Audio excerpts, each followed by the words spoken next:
Udah siap, tapi masih tetap semangat kan ya? Masih. Hari ini kita bakalan bahas materi yang seru banget. Ini tuh berkaitan banget sama kehidupan kita sehari-hari. Jadi kalian jangan bohong nih. Nah, materinya itu sistem peredaran darah. Sebelum kita mulai, kita absen dulu ya. Baik, Bu. Yang pertama, Putri Ayu. Hadir, Ibu. Yang kedua, Rizky Aulia. Hadir, Ibu. Virial Andara. Hadir, Bu. Putri Syifa. Hadir, Bu. Ganti Sitian. Hadir, Ibu. Oke, semuanya hadir. Sekarang Ibu mau review dulu nih yang sekilas materi yang kemarin yang udah Ibu ajarin ya. Kalian masih ingat gak sih tentang kelainan pada tulang? Kira-kira ada yang tahu nggak? Saya, Bu. Ya, silakan Putri. Saya punya, Bu. Skoliosis itu Skoliosis. Kondisi saat lengkungan tulang belakang justru menyamping dan menyerupai bentuk S atau C, sehingga bahu atau pinggulnya tidak rata. Seseorang dikatakan skoliosis ketika sudut lengkungannya mencapai lebih dari 10 derajat, Bu. Iya, pintar banget. Makasih ya Putri. Sekarang pertanyaan kedua nih yang berkaitan sama materi kita hari ini. Kira-kira kenapa sih jantung itu tuh harus berdetak ya? Kira-kira ada yang udah baca atau yang tahu gitu sebelumnya? Ibu, saya mencoba. Ya silakan Cynthia. Jadi fungsi jantung itu untuk memompa darah ke seluruh tubuh dan menampungnya kembali setelah organ paru-paru membersihkan darah tersebut, Bu. Alhamdulillah, berarti Cynthia udah baca-baca ya. Terima kasih Cynthia. Nah, selanjutnya Ibu akan menjelaskan tujuan dari kita belajar materi ini itu apa. Yang pertama itu kita bakalan nanti bahas fungsi dan struktur organ jantung. Yang kedua itu memahami proses koagulasi darah. Kemudian yang ketiga itu menganalisis hubungan antara struktur dan fungsi dengan bioproses yang terjadi di dalam tubuh kita. Nah, selanjutnya sebelum kita mulai, Ibu minta tolong satu orang untuk baca Al-Quran surat Al-Baqarah ayat 173. Ibu minta tolong Putri Ayu ya dibaca, yang lain tolong disimak. Baik, Bu. A'udzubillahi minasyaitonirrajim. Bismillahirrahmanirrahim. Innama harrama 'alaikumul maitata wad-dama wa lahmal khinziri wa ma uhilla bihi lighairillah. Faman ittaqa'a ghayra baghin wala 'adin fala ithma 'alaihi, innallaha ghafurur rahim. Artinya, sesungguhnya Dia hanya mengharamkan atasmu bangkai, darah, daging babi, dan daging hewan yang disembelih dengan menyebut nama selain Allah. Tetapi barang siapa terpaksa memakannya bukan karena menginginkannya dan tidak pula melampaui batas, maka tidak ada dosa baginya. Sungguh Allah Maha Pengampun lagi Maha Penyayang. Ya Allah dengan segala. Terima kasih Putri Ayu dan terima kasih teman-teman yang sudah mendengarkan. Nah, Ibu bahas sekilas yang mengenai ayat Al-Quran yang tadi sudah Putri Ayu bacakan. Jadi kenapa sih kita sebagai umat Islam itu dilarang untuk mengkonsumsi darah? Kira-kira kenapa yo? Ada yang tahu mungkin yang berhubungan dengan proses ini yang ada di dalam badan kita? Bingung ya?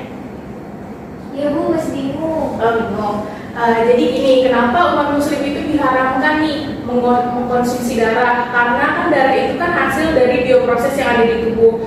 Kayak gitu banyak banget racunnya gitu. Kayak sirkulasi darah itu kan darah mengandung banyak racun ya dari hasil sisa metabolisme. Nah, makanya kalau misalkan kita mengkonsumsi darah itu berarti kita sama aja mengkonsumsi sisa hasil metabolisme yang ada di makhluk tersebut. Kayak misalnya babi gitu ya. Nah, babi itu kan juga nggak punya pori-pori dan dia juga suka berenang di lumpur. Nah, itu tuh jadi bisa jadi berbahaya buat tubuh kita. Itu seperti itu ya maknanya dari ayat tersebut. Selanjutnya Ibu akan menampilkan PPT stimulus ya untuk kalian. Yang bisa jawab boleh jawab. Yang pertama nih, mengapa kita lebih mudah marah pada saat berada di jalan raya atau lampu merah? Kalian suka merasa gitu nggak sih? Kira-kira ada yang tahu nggak kenapa? Ya tahu, silakan. Mungkin karena panas ya, Ibu. Betul sih, cuman kan terkadang kita kalau panas tuh suka emosi gitu ya. Tapi ada nih jawaban yang mungkin lebih tepat lagi. Kira-kira teman-teman ada nggak yang mau berpendapat mungkin? Tidak, Ibu. Oh, baik, kalau begitu coba Ibu jelaskan ya. Jadi kenapa sih kita tuh lebih mudah emosi gitu pada saat di jalan raya ataupun di lampu merah? Jadi kan darah kita, hemoglobin itu kan biasanya mengikat oksigen ya. Nah kemudian oksigen itu diedarkan ke seluruh tubuh melalui pembuluh darah. Nah kalau misalkan di lampu merah atau di jalan raya itu kan biasanya ada asap kendaraan atau asap polusi dari pabrik atau gimana gitu ya. Nah itu mengandung karbon monoksida. Nah darah itu cenderung lebih mudah mengikat karbon monoksida dan hal itu malah mempermudah proses pertukaran karbon monoksida pada alveolus kita. Nah darah yang diedarkan ke otak itu akan lebih banyak mengandung karbon monoksida atau CO2 tadi itu yang dihasilkan oleh polusi dari kendaraan ataupun pabrik. Hal ini mengganggu hormon pengatur emosi pada otak. Jadi wajar aja ya kalau misalkan di jalan itu tuh orang jadi cenderung emosi gitu dan suka kadang pada berantem sama hal kecil gitu ya. Nah selanjutnya ada lagi nih pertanyaan stimulus. Pernahkah kalian mendengar bunyi jantung? Bagaimanakah bunyi jantung? Next.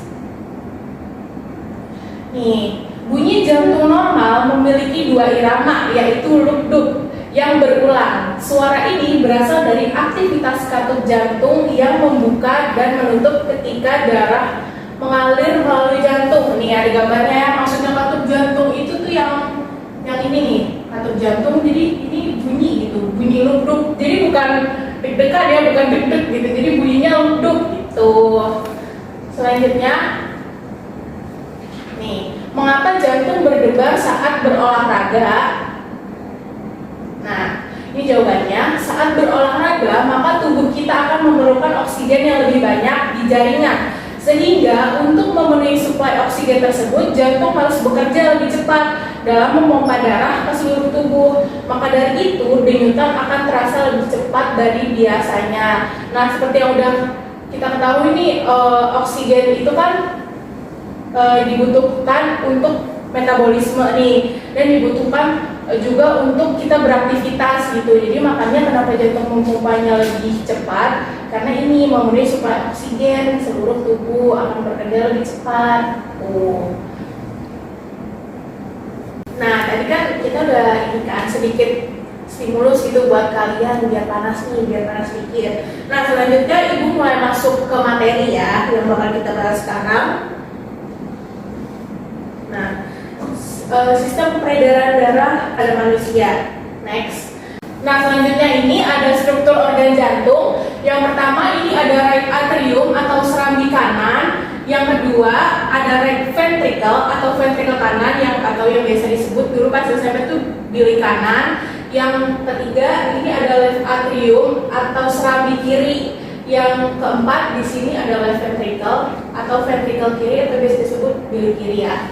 Nah di sini juga ada bagian utamanya tuh nih superior vena cava atau vena cava superior. Nah ini kenapa disebut superior? Karena tuh letaknya di atas. Kemudian ini ada inferior vena cava. Kenapa disebutnya inferior? Karena ini posisinya ada di bawah. Kemudian di sini ada aorta, pembuluh paling besar dan tebal. Kemudian di sini ada pulmonary artery. Nah ini kenapa disebut pulmonary artery? Karena ini tuh darahnya mengalir ke paru-paru, makanya disebut pulmonari. Karena pulmonari itu kan paru-paru ya.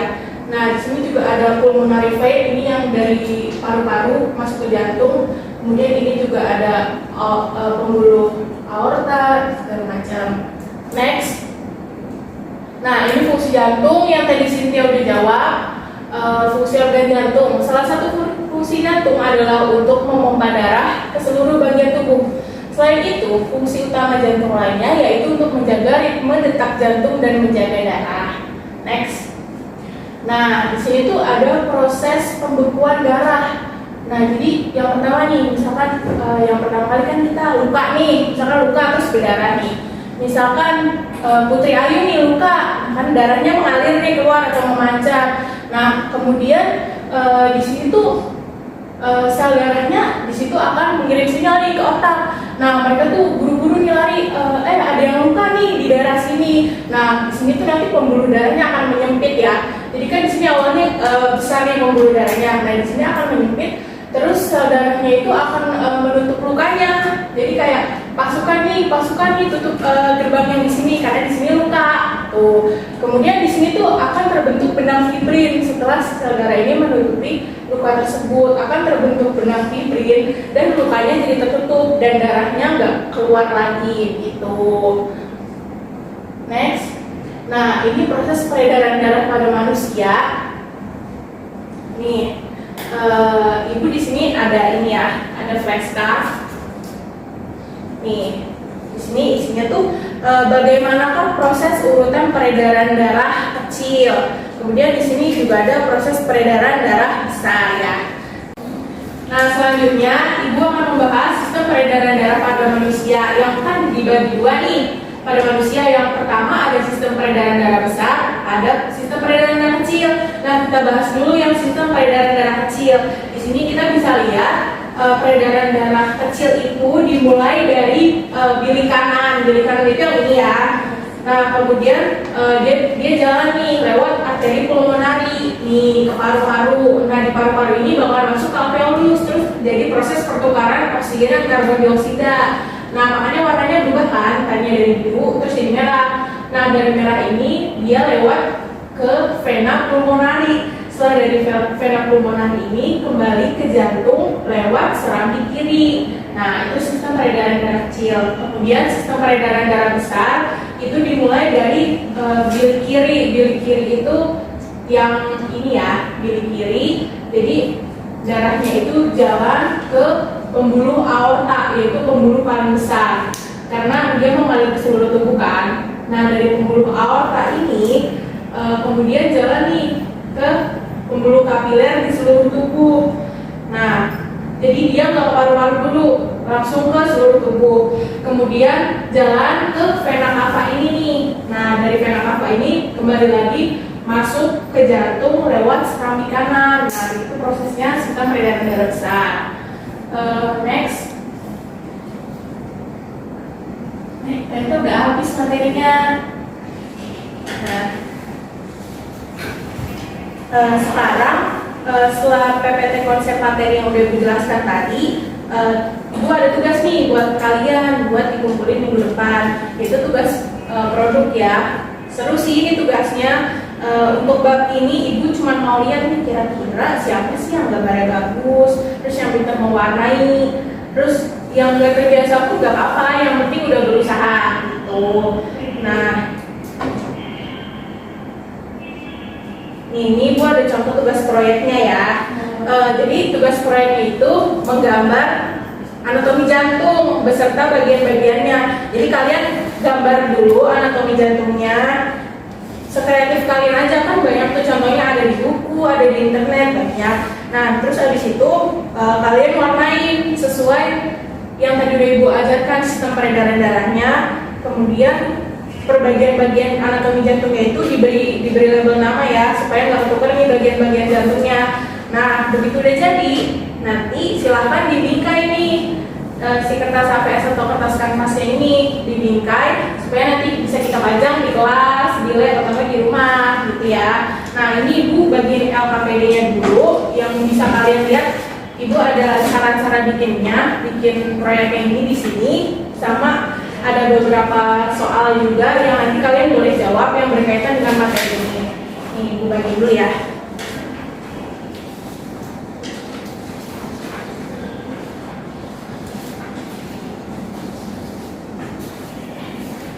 Nanti untuk yang belum paham boleh tanya kok. Kira-kira ada yang masih belum paham nggak mengenai tugas proyek? Ibu, saya ingin bertanya. Iya. Kira-kira gambar itu harus ukuran APS full atau boleh lebih kecil? Oh iya. Boleh lebih kecil dari kertas APS, misalnya kayak setengahnya gitu ya, atau di tengah itu boleh, tapi jangan terlalu kecil gitu. Misalkan di tengah doang itu jangan, khawatirnya nanti bagian-bagian jantungnya itu nggak terlihat. Itu paham ya, Tiril? Ibu, terima kasih. Ya. sama-sama. Kemudian untuk tugas proyeknya ini Ibu beri waktu seminggu. Jadi nanti di pertemuan selanjutnya itu kita kan masih bahas materi ini. Jadi nanti masih diteruskan lagi materinya dan kalian ngumpulin tugas proyek ini, gitu ya. Sampai sini kira-kira ada yang keberatan nggak kalau misalkan cuma 1 minggu nih waktunya? Tidak ya Ibu. Wah, nggak kerasa ya kita ini udah di penghujung pembelajaran. Jadi sebelum istirahat, Ibu ada tugas sedikit nih buat kalian, oleh-oleh.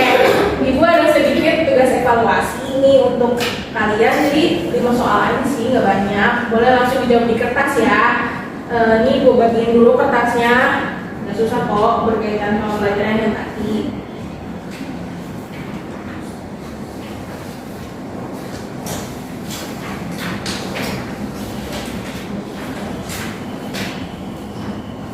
Nggak lama ya, waktunya cuma 10 menit aja ngertiinnya, soalnya kan cuma 5 soal PG nih, gampang. Udah selesai belum tugas evaluasinya? Udah 10 menit nih. Sebentar Bu, satu lagi. Oh iya boleh. Yang udah selesai boleh nih langsung dikumpulin ke Ibu. Ayo saya sudah selesai Ibu. Ya.